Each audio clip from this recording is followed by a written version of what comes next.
ছোট্ট সোনারা, অবিরাম পাঠশালায় তোমাদের সকলকে স্বাগত। আজকে নিয়ে চলে এসেছি বিশাল একটা ঝুড়ি তোমাদের জন্য। কিসের ঝুড়ি জানো? মজার ছড়ার ভর্তি করা ঝুড়ি। প্রথমে আজকে আমরা শিখব পরিচয় ছড়াটি। লিখেছেন সুকান্ত ভট্টাচার্য। ও পাড়ার শ্যামরায় কাছে পেলে কামড়ায়, এমনি সে পালোয়ান। একদিন দুপুরে ডেকে বলে, ওপুরে এক্ষুনি আলোয়ান। কি বিপদ তাহলে? আলো আর না হলে মার খাবো আমরা। দেখেছ তো, এই যে শ্যামলা রায় পালোয়ান, তার গায়ে তো অনেক জোর। পালোয়ান মানেই অনেক শক্তি থাকে তার গায়ে। সে কি বলছে, অপুকে ডেকে বলছে, এক্ষুনি আলো আনো। দুপুরবেলাতে বলছে আবার। দেখেছ ছবিতে কেমন সূর্যি মামা কিরণ দিচ্ছে? এই ভর দুপুরে কেউ কি আলো আনতে বলে? সূর্যের আলো থাকতে রাত্রেবেলা জানি তো আলোর প্রয়োজন হয়, কিন্তু না আনলে যে আবার বড় বিপদ হতে পারে। তাই দেখো, ছেলেটি হ্যারিকেন হাতে নিয়ে এসেছে আলো দেওয়ার জন্য। বিরাট ভুঁড়িওয়ালা এই পালোয়ান, যে কুস্তি করে, মারপিট করে, যার গায়ে অনেক জোর রয়েছে, তাকেই তো আমরা পালোয়ান বলি। আর অপু সেই জন্য ভয় পেয়ে গেছে, এই পালোয়ান শ্যামরায় যদি আমায় কামড়ে দেয় কাছে পেলে, যদি আমি তার কথা না শুনি। কি তোমরা মজা পেয়েছো তো পরিচয় ছড়াটি পড়ে? এবারে কিন্তু অন্য আর একটা ছড়া পড়ব, সেটাও কিন্তু দারুণ মজাদার, দারুণ সুন্দর। কি পড়বো জানো? এখন পড়ব হাওয়া বদল। লিখেছেন সত্যজিৎ রায়। খেয়ে কাঁকড়ার ঝোল পুরী হোটেলেতে, বাবু বিবি বালু তটে যান হাওয়া খেতে। সেথা মহা সংকট, ধেয়ে এসে কর্কট, দুজনারে চটপট পড়ে উদরেতে। তাহলে সত্যজিৎ রায় কি বলেছেন হাওয়া বদল ছড়াটিতে? কাঁকড়ার ঝোল খেয়েছিল কে? পুরী হোটেলেতে কে কে খেয়েছিল বলো তো? বাবু বিবি, এরা খেয়েছিল কাঁকড়ার ঝোল। খেয়ে তারা বালু তটে, মানে বালির যে তট রয়েছে সেখানে হাওয়া খেতে গিয়েছিল।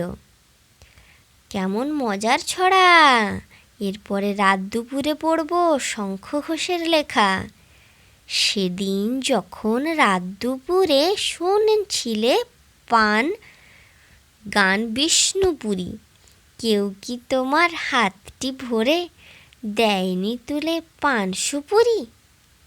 কিংবা মাঠে ঘুরছিল না দিন দুপুরে তিনটে পরি, তাই যদি তো কোন মুখে আর অন্ধকারে নিন্দে করি? তুমিও কি নিন্দে করবে?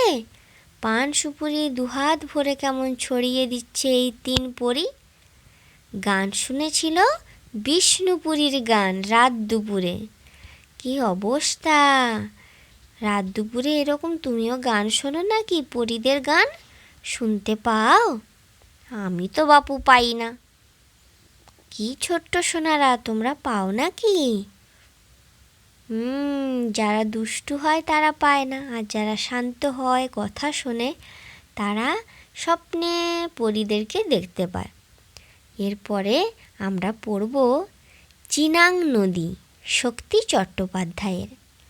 একটি মাসি, দুইটি মাসি, তিনটি মাসি কইতো, তাদের দেখে চিনাং নদী দুকুল ছেপে বইতো।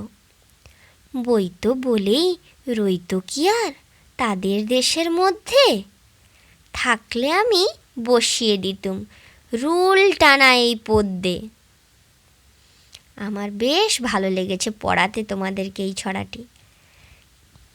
তাহলে শক্তি চট্টোপাধ্যায়ের তিন মাসি মিলে বলতো যে তাদের দেশে চিনাং নদী ছিল, সেই নদীটি দুকুল ছেপে বয়ে যেত। আর শুধু তাদের দেশেই থাকতো না, দেশের বাইরেও চারদিকে বয়ে চলতো। নদী কি এক জায়গায় স্থির থাকে? না, বিভিন্ন জায়গায় এঁকে বেঁকে বয়ে চলে, সমুদ্রে গিয়ে মেশে, সমুদ্র থেকে মহাসমুদ্রে, তাই না? চলো এরপরে পড়বো আমরা ডিংডা ডিংডা, সুনীল গঙ্গোপাধ্যায়ের।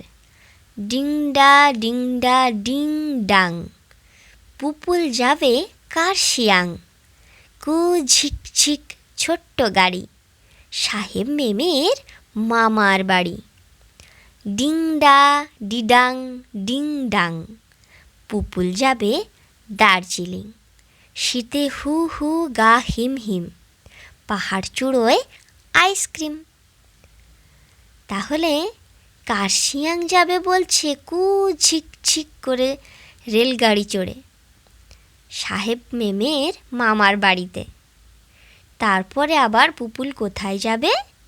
দার্জিলিং যাবে, যেখানে ভীষণ ঠান্ডা, হু হু করে হিম শীতল বাতাস বয়ে যায়। কিন্তু সেখানে গিয়ে কি করবে? পাহাড় চূড়োয় সে বলছে ওই ঠান্ডার মধ্যে আইসক্রিম খাবে। ঠান্ডাতে কি কেউ আইসক্রিম খায়? না, গ্রীষ্মকালে যখন রৌদ্রের দাবদাহ থাকে তখন শরীর ঠান্ডা করতে মানুষ আইসক্রিম খায়, তাই না? বলো, এরা জানেই না। হ্যাঁ, কিন্তু এখানেও বলেছে জানি না। সঞ্জীব চট্টোপাধ্যায় বলেছেন জানি না। মাথার কি আর দাম আছে? এখন সবই কম্পিউটার। যোগ বিয়োগ গুণ ভাগ কে করবে বসে বসে? দিচ্ছি দাদুন যন্ত্রকে, ঘুরছি আমি মহাপাকে, শুনছি আমি বিশাল ঘাটে, খাচ্ছি আমি চিকেন কাটলেট। পড়বে যখন কম্পিউটার তখন আমি দেখব টিভি। পরীক্ষাটা কে দেবে সে কথা কি আমি জানি? দেখো কাণ্ড, ছেলেটি এতই কম্পিউটার নিয়ে ব্যস্ত যে যোগ বিয়োগ গুণ ভাগ যা ইচ্ছে সবই কম্পিউটার থেকে কাজ সেরে নিচ্ছে। মাথা আর খাটাচ্ছে না, মাথাতে যে বুদ্ধি আছে সেটাকে খাটাচ্ছে না, সব এখন কম্পিউটার করে দেয়। বলছে তাহলে পরীক্ষাটাও কি কম্পিউটার দিয়ে দেবে, আমাকে দিতে হবে না? কিন্তু খোকাটি বুঝতে পারছে না। তোমরা কি বুঝতে পেরেছ? আজ আমরা অনেক ছড়া পড়ে ফেললাম, তাই না? আজ এই পর্যন্তই থাক। দেখা হবে তোমাদের সঙ্গে পরের আবার মজার মজার সুন্দর সুন্দর ছড়া নিয়ে আসবো আমি তোমাদের জন্য। ততক্ষণ তোমরা সুস্থ থেকো, ভালো থেকো, আর মাম্মাকে বলো চ্যানেলটাকে সাবস্ক্রাইব করে রাখতে। টাটা।